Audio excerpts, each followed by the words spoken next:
Este 7 de agosto, en punto de las 8 de la noche, acompáñanos en Diálogos Políticos y Café a platicar con Alejandra Latapy-Renner sobre la marea rosa. No te lo puedes perder. Acompáñanos en Diálogos Políticos y Café.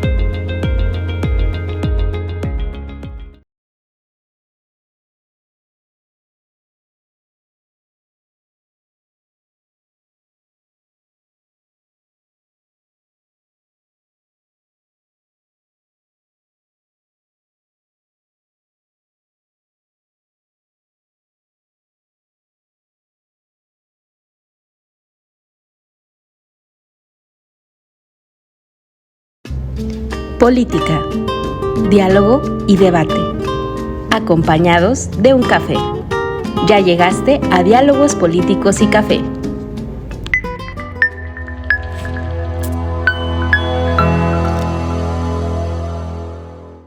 ¿Ya tienes tu cafecito? Porque nosotras sí vamos a tener una plática extraordinaria en este espacio de Diálogos Políticos y Café. Bienvenidas y bienvenidos. Yo soy Gaby Juárez y como siempre es un placer tenerte aquí conmigo, así como un placer tener a todas y cada uno de los invitados que nos acompaña y nunca perdemos en este programa y sobre todo yo, porque cada programa que tenemos invitado o invitada es de la altura que puede ofrecernos todo el contexto de la información.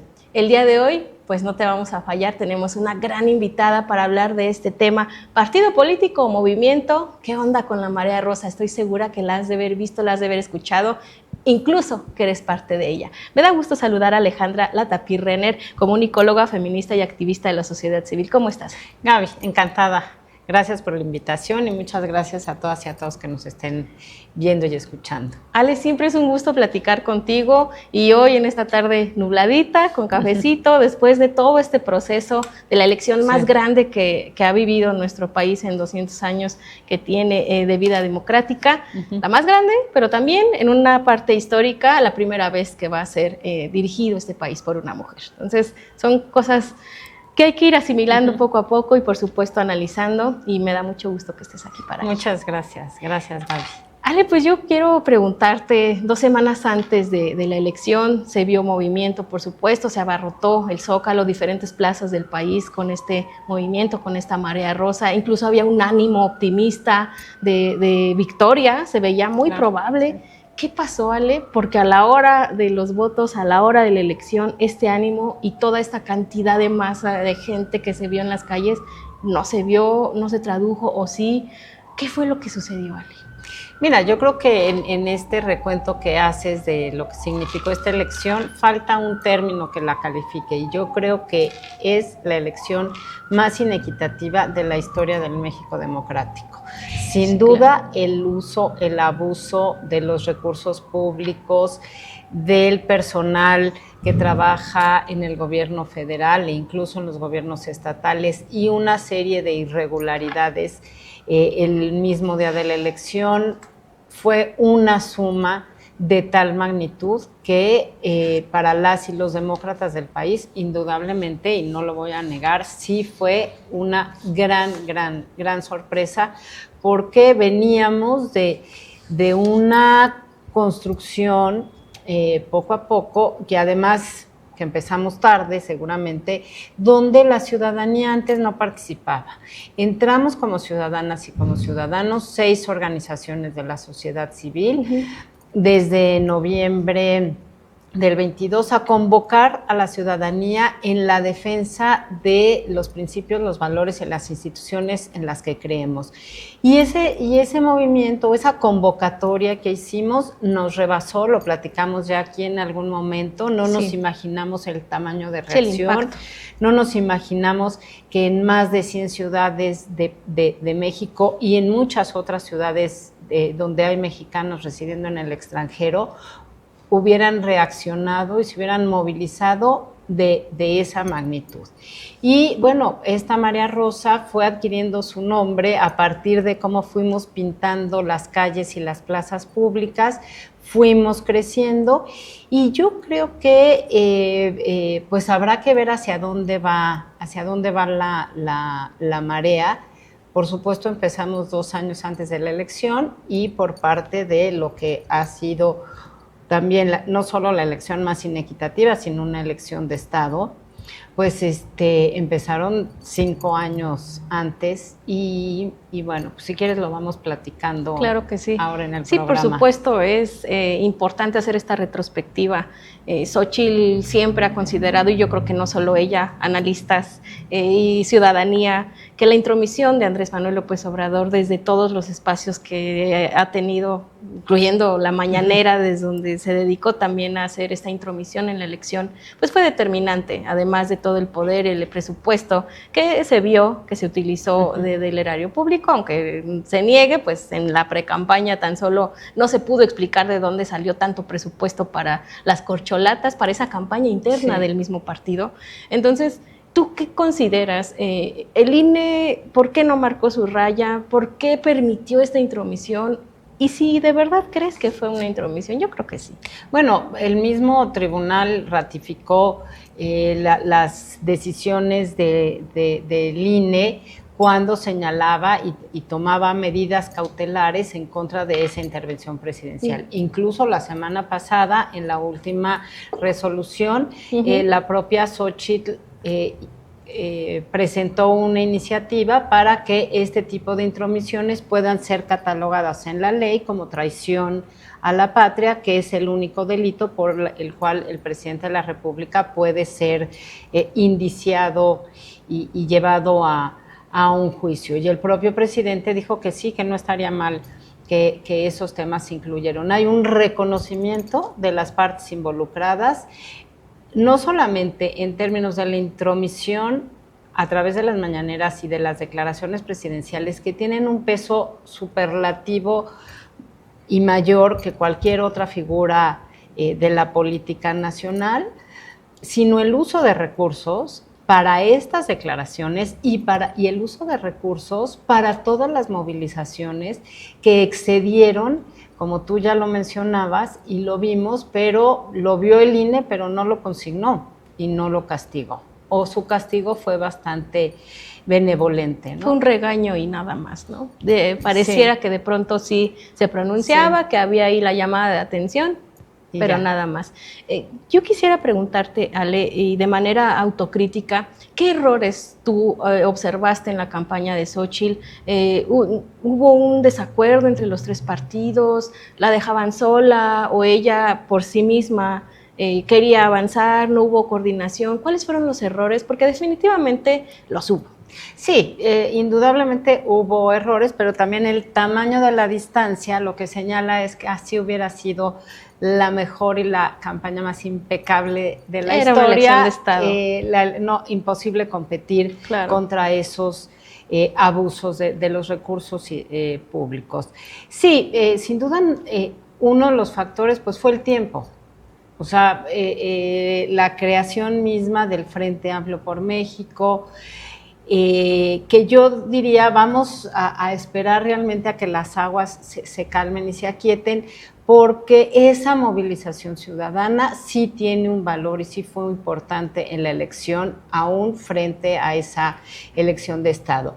El tiempo que para tener también una candidatura que no venía preparándose desde tantos años antes, que tampoco venía de una formación partidista, de esta coalición de partidos con la mejor voluntad de incluir también a la ciudadanía y de entregar la candidatura presidencial a alguien que no venía de sus filas, pues no es lo mismo cuando vienes en la disciplina de un solo partido y sobre todo con el tipo de manejo autoritario que ha caracterizado al partido Morena. Aquí fuimos muchísimas voces, todas fuimos escuchadas y no necesariamente nos dio tiempo para poder concretar las decisiones que se tenían que haber tomado con mayor prontitud.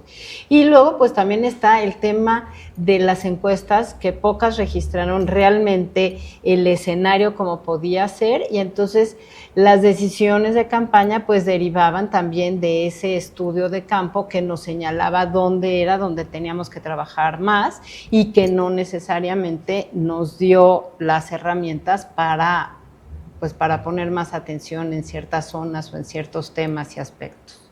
Fue un movimiento genuino, se abrió, se hizo un proceso democrático del cual tuve gusto de participar por tu invitación, que sigo agradeciendo, por supuesto. Puedo decir, dar fe, que atestigué desde mismo dentro, que fue un proceso verdaderamente democrático, no fácil, porque hablamos de 3 partidos históricos en nuestro país, que además en algún momento fueron el partido más fuerte o el partido más grande, entonces fue difícil poder coordinar a estas 3 fuerzas. Pero dentro de esta coordinación, que además es democrática, ¿qué onda con los Xochilovers? La Marea Rosa, ¿estuvieron en el cuarto de guerra? ¿Les dejaron participar o simplemente funcionaron hasta cierta etapa de este proceso?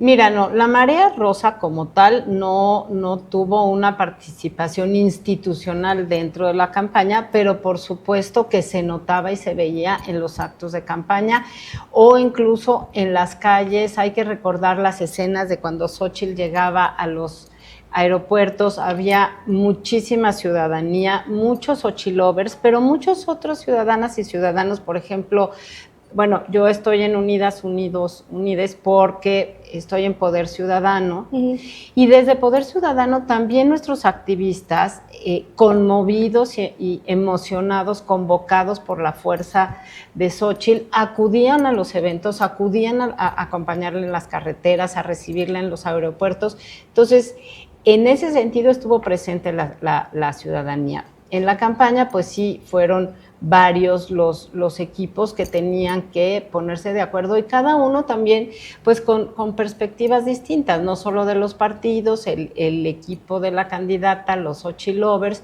Entonces eso requiere procesos, o sea, yo he estado en instituciones en la dirección colegiada, la democracia toma más tiempo, porque te tienes que escuchar entre todos y no es lo mismo que una sola persona dice, ese es el camino y todos obedecen. Claro. Y aquí pues es fue un espacio de más diálogo y que nos llevó pues a decisiones quizás tardías. Xóchitl, después de este proceso, no ha podido disimular su desencanto. Sé que por supuesto generó comentarios, que generó controversias, que sí con Marco, que sí hubo ahí una disputa, que no la dejaban ser, o sea, no ha disimulado ese desencanto de los mismos partidos. Incluso ha mencionado que el contrapeso que pudiera existir ahorita para enfrentar al gobierno, enfrentar al gobierno de Claudia, pues es la misma ciudadanía. ¿Qué opinas de esta postura? ¿Es válida el sentimiento que trae? ¿A qué obedece también? Mira, tú y yo sabemos que muchas veces en un mundo de hombres las decisiones se expresan de otra manera y nos miran desde otro lugar. Entiendo los comentarios de Xóchitl, pero entiendo también las presiones de los propios partidos. Y yo sí quiero hacer un reconocimiento público a la generosidad que tuvieron y a la apertura que tuvieron desde el momento de la creación del Frente Amplio, cuando aceptaron la participación de una mayoría de expertos en el que tuve el honor y el privilegio de participar, ciudadanas y ciudadanos que tuvimos mayoría y tomamos las decisiones, los partidos las acataron. Y posteriormente, pues, fue el apoyo a tener una candidatura común, pero hay que recordar también que cada partido tenía y tuvo que trabajar sus propias candidaturas, sus propios procesos, una elección de más de 20,000 cargos de elección popular, entonces no podían destinar absolutamente todas sus capacidades, su atención, su personal, sus recursos humanos y sus recursos materiales y financieros a una sola candidatura. Yo creo que ahí también será de los temas que habrá que ir equilibrando, porque pues también hay reglas en el uso de los tiempos oficiales, de acceso a los medios de comunicación, en fin, una serie de elementos que quizás vistos desde afuera podían juzgarse como algún tipo de no apoyo, pero había que equilibrar también las otras candidaturas. Por supuesto. ¿Qué sigue para la sociedad civil, para la Marea Rosa? ¿Se quedarán como un movimiento vigilante que siempre busque apoyar, por supuesto, los procesos democráticos? ¿O buscarán formar un partido, generar un contrapeso ya de una manera más institucional? ¿Qué va a pasar? Mira, En Unidos, sacamos ya también un pronunciamiento, entendemos que si bien somos estas 6 organizaciones las que convocamos a la ciudadanía que se convirtió en Marea Rosa, no somos los dueños de la Marea Rosa, ni podemos acreditarnos el nombre de la Marea Rosa. La Marea Rosa son todas y cada una de las ciudadanas y ciudadanos que compraron sus playeras, mandaron a hacer sus lonas y salieron a manifestarse. Y yo creo que eso es lo que hay que respetar en primerísimo lugar. Como Unidos, sí tenemos en este momento 2 líneas de trabajo simultáneas. Las urgentes, que estamos estudiando todas las posibilidades y los recursos legales para evitar la sobrerepresentación que parece venir encima, porque si bien Morena y sus partidos aliados para el Congreso obtuvieron una votación de alrededor del 54%, ese 54% no puede automáticamente convertirse en el 75%. Sí, por supuesto. Entonces, esa es nuestra primera lucha inmediata y no es una lucha que por el momento estemos llevando a las calles, pero estamos teniendo foros de análisis, consultando expertos, teniendo reuniones, hablando con todas aquellas personas que puedan tener las interpretaciones de lo que podemos hacer y en su momento pues salir a pedir los apoyos para esos recursos legales. Inmediatamente después, dependiendo de cómo quede integrado el Congreso de la Unión, pues veremos qué sucede con la agenda legislativa, porque además tenemos este periodo todavía del actual Congreso de la Unión y hasta octubre se instala el otro. Hay unas iniciativas que y van a aprovecharlo muy bien, pretende sacarlas adelante, pero no sabemos todavía si se va a respetar. No es la ley exactamente como dice, sino el espíritu de la ley, que no se tenga esa sobrerepresentación, que no respetaría la voluntad popular. Claro. La voluntad popular fue un 54%, no, que está muy lejos de ese 74% con restricciones legales. Y por otro lado, de manera simultánea, estamos sí en un proceso de revisión, de análisis y de reflexión para ver qué tipo de organización queremos tener como Unidos, respetando a cada una de las 6 organizaciones que lo integramos, cuáles van a ser las causas que nos definan, las que tenemos son las suficientes, nos hacen falta más, de qué manera articularnos con algunas otras organizaciones aliadas, en fin, todo un proceso de más mediano y largo plazo. Entonces estamos en esas 2 y además pues es periodo vacacional. Sí, que está ahorita es momento de reflexionar y de analizar qué camino se ha de seguir y qué construir. Ale, pues, ¿qué te parece si hacemos una pequeña pausa para que quien nos ve pueda también tener la información, revisarla? Si vas llegando, pues le regresas un poquito para que puedas estar desde el principio. Estamos platicando con Alejandra Latapí sobre la Marea Rosa, movimiento, partido, qué va a suceder. Por supuesto, estamos analizando el proceso electoral que acabamos de vivir en nuestro país, así que no te vayas, vamos rápidamente a un corte, ahorita regresamos. No olvides que en Facebook nos puedes encontrar como Revolución Democrática 2.0. Síguenos y dale like a la página. También encontrarás transmisiones en vivo y programas pasados. Recuerda que en Instagram aparecemos como Revocrática 2.0. Síguenos y encuentra contenido en tiempo real, además del detrás de cámaras. Revolución Democrática 2.0, el canal de la democracia. Ya estamos de regreso contigo, gracias por estar aquí en Diálogos Políticos y Café, este espacio en donde buscamos hacer, por supuesto, diálogo, consenso, también disenso, porque es bien padre cuando no nos ponemos de acuerdo, pero lo dialogamos de una manera respetuosa. También el disenso y el debate a mí me gusta mucho. Por supuesto, estar de acuerdo es más saludable para la vida democrática del país, pero todo es válido siempre y cuando participemos. Hemos visto ya la importancia de participar como ciudadanía, no solo en este tipo de espacios, también en el proceso electoral, pero hay que hacerlo de manera informada. Por ello me da mucho gusto que acudas a estos espacios donde puedes obtener o no, una herramienta, escuchar puntos de vista que te hagan generar el propio. Así que gracias por estar, continuemos con nuestro programa. Ale, pues hemos analizado, sí, el proceso electoral, sí, el contrapeso, pero independientemente de los gustos, de las coincidencias o no, por primera vez en el país nos va a gobernar una mujer, va a llevar el timón. ¿Qué opinas? ¿Consideras que va a tener una agenda feminista, que va a darle solamente continuidad a lo que ya vimos, va a ser una segunda temporada de lo mismo, o sí va a ser de cierta manera un poco garantía que sea una mujer? Pues mira, yo en este momento no puedo más que revisar lo que ha hecho esta mujer en alrededor de 25 años de carrera política, en donde yo no he percibido una clara definición o medidas específicas dirigidas a favor de las mujeres, ni mucho menos todavía feministas. Habrá que ver si eso va a continuar siendo. Si nos vamos también a la campaña que tuvo, pues ella no ofreció una visión feminista de gobierno, no ofreció algo distinto a lo que hemos vivido, al contrario, ella en todos y cada uno de los eventos masivos de la campaña ratificó, y su oferta fue un segundo piso y una continuidad de lo que hemos vivido hasta la fecha.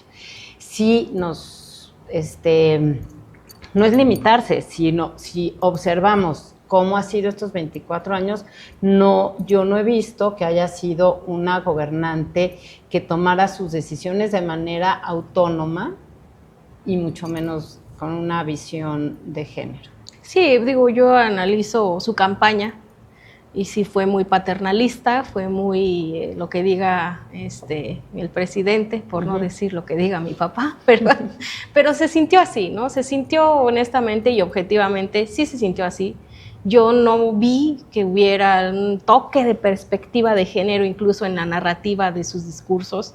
No lo vi así, lo vi de manera muy general, de manera muy, incluso en los términos que utilizó, me parece que utilizó uno, el feminismo social, refiriéndose a que con programas sociales iba pues a abonar al feminismo, ¿no? Dices, pues si le quitas el feminismo, viene siendo pues lo mismo, ¿no? La parte de programas sociales que se ha venido utilizando por este gobierno.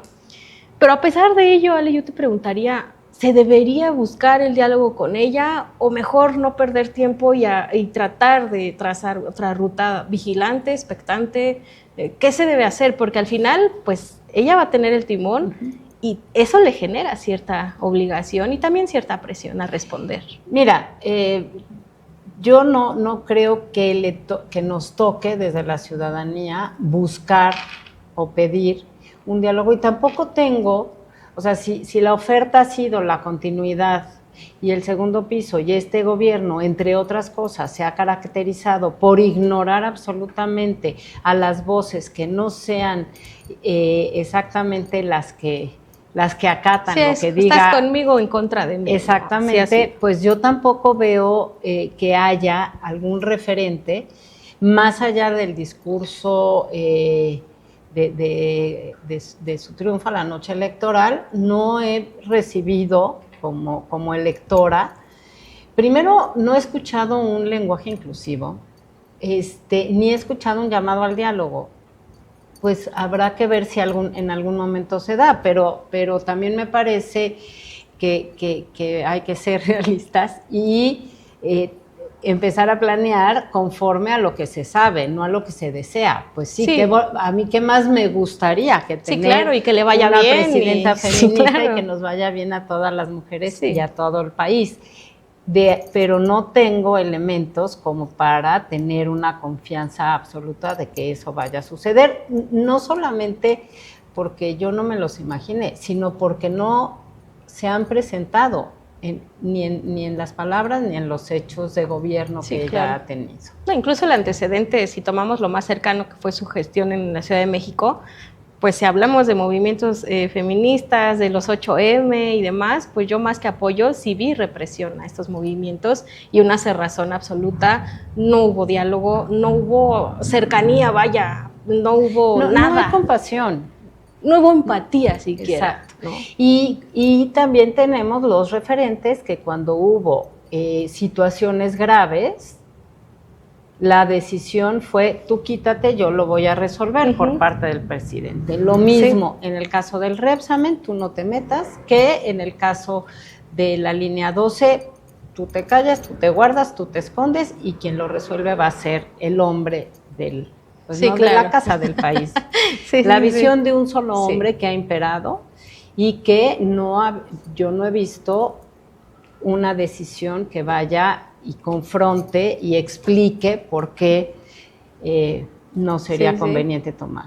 Quizás algunos destellos cuando fue la pandemia, pero finalmente acabó corrigiéndole la plana y lo mismo el color distintivo de la identidad gráfica del gobierno de la ciudad, pero en el 21 fue todos los pasos o los pasitos que se pudieron haber dado en el terreno, pues fueron de marcha atrás, ¿no? Algo importante que también tendremos que analizar es el equipo que va a conformar, que está conformando ya, me parece que ya va un poquito más de la mitad del gabinete de Claudia Sheinbaum. ¿Qué opinas de lo que lleva? ¿Qué opinas de las personas? Vemos a Marcelo Ebrard, por ejemplo, más personajes que incluso han repetido. ¿Qué opinas de lo que va? Bueno, me parece que si hay un mensaje que pudiera generar expectativas en algunos sectores con respecto a por lo menos hacer nombramientos de personas con experiencia en la materia, no necesariamente el tema de una limpieza en la gestión que tuvieron en otros momentos, ¿no? Sí, yo veo, por ejemplo, Luz Helena me parece que está bien en el cargo, me parece ideal. Digo, con Ernestina tengo mis asuntos, ¿verdad?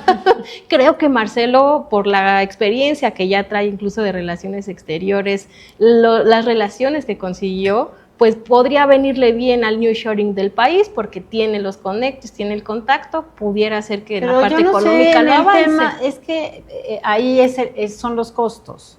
O sea, yo no sé si la experiencia adquirida compense los costos en temas de corrupción que ya hay de antecedentes y que se pueden, o sea, que con esos antecedentes no sorprenderían que se fuera definitivamente cayendo o este manejo discrecional de las herramientas del poder, como fue el caso de la exfiscal, ¿no? Sí.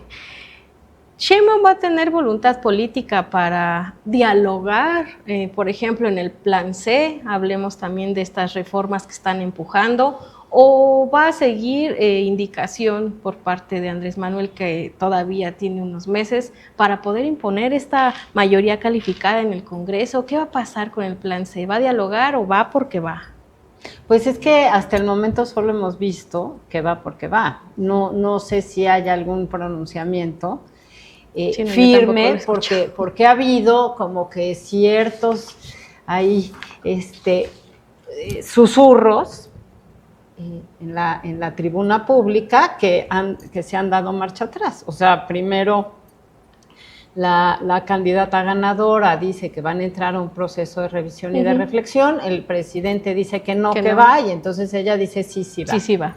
Entonces, hay ejemplos en la historia reciente de el acceso de mujeres al mayor cargo del país que no dejan la incondicionalidad para el ejercicio del poder y entonces tienen consecuencias todavía pues mucho más costosas para los países, y solo pondría de ejemplo, si quieres un día platicamos de ese caso porque es muy largo, pero del caso de Brasil con Dilma Rousseff, ¿no? O sea que el expresidente Lula da Silva les decía a los ministros, no le hagas caso, velo conmigo, yo te lo resuelvo, ¿no? Claro. Entonces, pues eso no le conviene al país y ojalá fuera un caso distinto, pero yo no veo de dónde construir la expectativa de que pueda ser distinto. Y creo que tenemos que ser realistas. Exacto. Ojalá. Sí. Habrá que conceder el beneficio de la duda. Sí, porque no queremos que le vaya mal. Exacto, sin tener un piso firme de referente para la duda. Claro, y no queremos que le vaya mal, que lo ideal sería que ella diera pie a un diálogo, a una reconciliación nacional para terminar, pues sí, con una polarización, porque en el rumbo en el que vamos, pues pintamos para que la vida de partidos, incluso en el país, terminara, o sea, que habláramos de una reestructuración, incluso en el ejercicio, pues ya no sé si llamarlo democrático o hablarlo, ya no, porque, o sea, la democracia ahí pues finalizaría, ¿no? Pero ¿crees que haya voluntad de su parte para abrirse al diálogo, para terminar esa polarización y continuar con una vida democrática más o menos sana, o se ve el objetivo de decir se acabó? Pues es que me da pena repetirme, pero creo que México está también al ritmo de los tiempos del mundo occidental. Lo que acaba de pasar en Francia, lo que puede llegar a pasar en Estados Unidos, en donde ya no es si son izquierdas o derechas. Yo creo que esas categorías hoy en día ni para el análisis político ni para la vida cotidiana nos están sirviendo. Son políticos con visión y compromiso democrático o políticos con visión y compromiso centralizador y autocrático. No nos confundamos. Izquierdas y derechas. Exacto, entonces incluir la palabra va a ser un gobierno democrático sin tenerlo reflejado en las cámaras, realidad, por ejemplo. Sí, pues claro. Entonces podrá estar en el discurso. ¿Qué es lo que nos gustaría a la generación a la que pertenezco y creo que a las mujeres feministas? Pues sí, es un seguir por el camino de la vida democrática, de sus prácticas, del respeto, además de de esa manera democrática combatir verdaderamente las violencias y el crimen que estamos viviendo en el país como primerísimo obligación de un gobernante. En segundo lugar, que verdaderamente los servicios públicos se estén otorgando y no desviando los recursos para seguir manteniendo y eternizándose en el poder.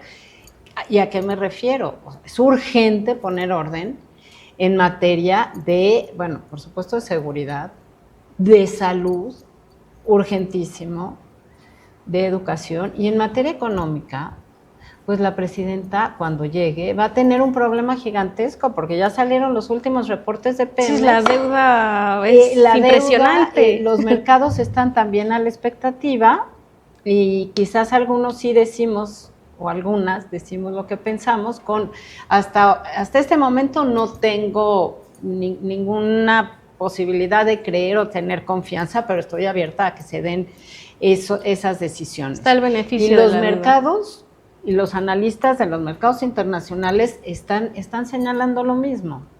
Sí, y va a tener ahí, yo le decía en un programa anterior, un reto enorme, y yo creo que no solo uno, varios, porque definitivamente hubiera sido ella, hubiera sido Xóchitl, el simple hecho de ser mujer va a tener la presión y las miradas no solo nacional, sino mundial en ella. Eso de por sí ya es una presión inmensa, porque no se le va a exigir lo mismo a ella que a cualquier otro presidente, definitivamente, ¿no? Entonces, ahí va a estar esa presión, sí, ahora también de decir, pues tengo que dar resultados porque ya no se le puede echar la culpa al de atrás, porque ellos son el de atrás.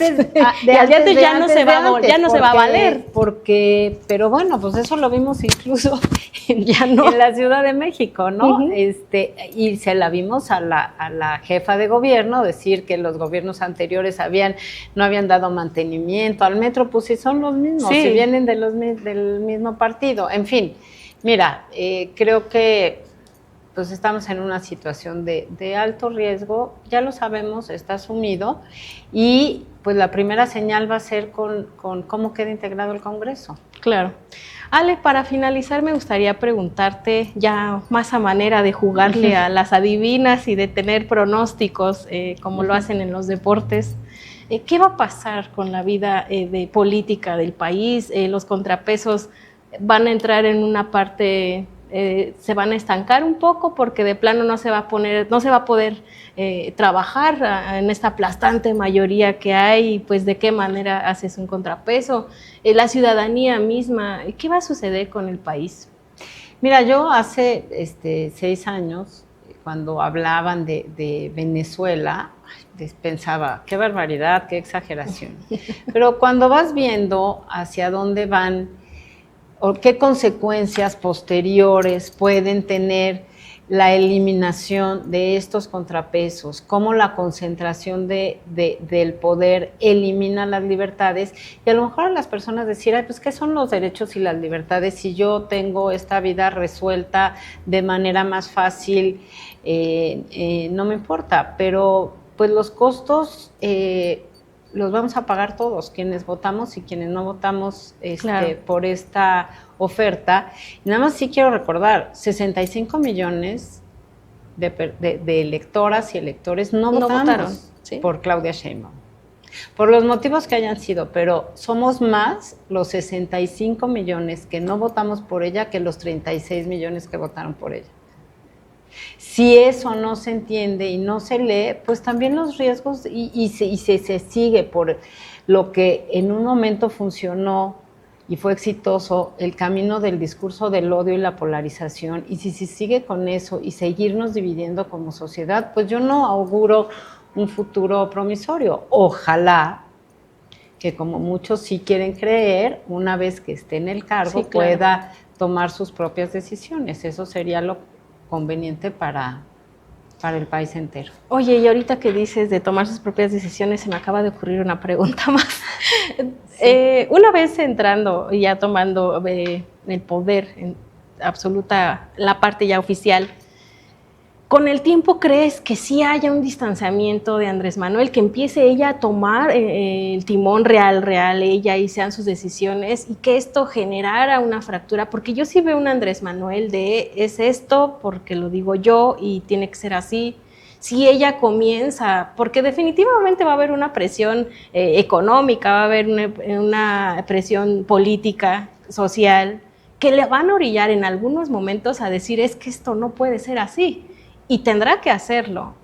¿Crees que lo haga? ¿Esto generaría fractura con Andrés Manuel y dentro mismo de Morena? ¿O de plano se va a alinear por completo? Pues es que no sé qué prefiera, si tomar ese camino que va a ser más tortuoso, ¿no? O sea, lo que veo difícil es que primero no sabemos qué quiera hacer, porque ella solo ha repetido, sí, no ha dicho qué quiere, pero además quizás ni siquiera tenga claro un proyecto propio. No lo sabemos porque no lo ha compartido. Sí. Y en segundo lugar, que lo pueda, o sea, primero que lo tenga y después que lo pudiera llevar a cabo, porque finalmente, pues al interior de la fuerza que la impulsa, no necesariamente ahora estamos viendo cómo al interior mismo, pues están jugándose a ver quién se queda con qué silla, ¿no? Sí. Las especulaciones sobre quién se queda en el gabinete, pero no solamente son las titularidades del gabinete, o sea, hay un servicio público de carrera que se desmanteló, que los esfuerzos de cada institución se vieron francamente debilitados, si no es que anulados. O sea, pongamos el ejemplo, la CONAFOR, que no podía ni siquiera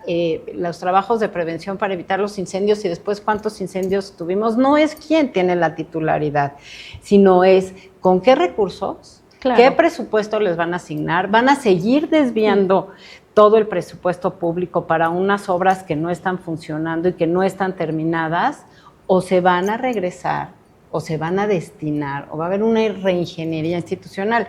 Y todo eso con pues la amenaza y la espada de Damocles encima, sí, claro, de unas finanzas públicas que no están sanas, que sí están como decían antes, puestas con alfileres, ¿no? Sí.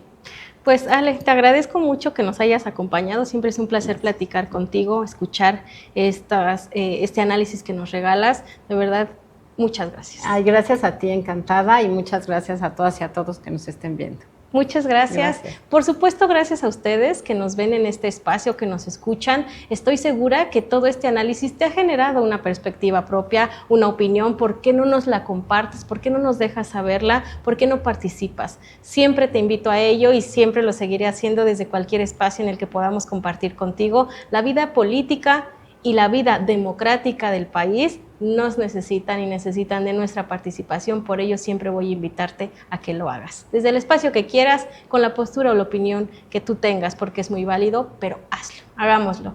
Comparte y comenta este programa. Yo soy Gaby Juárez, nos vemos en el próximo programa.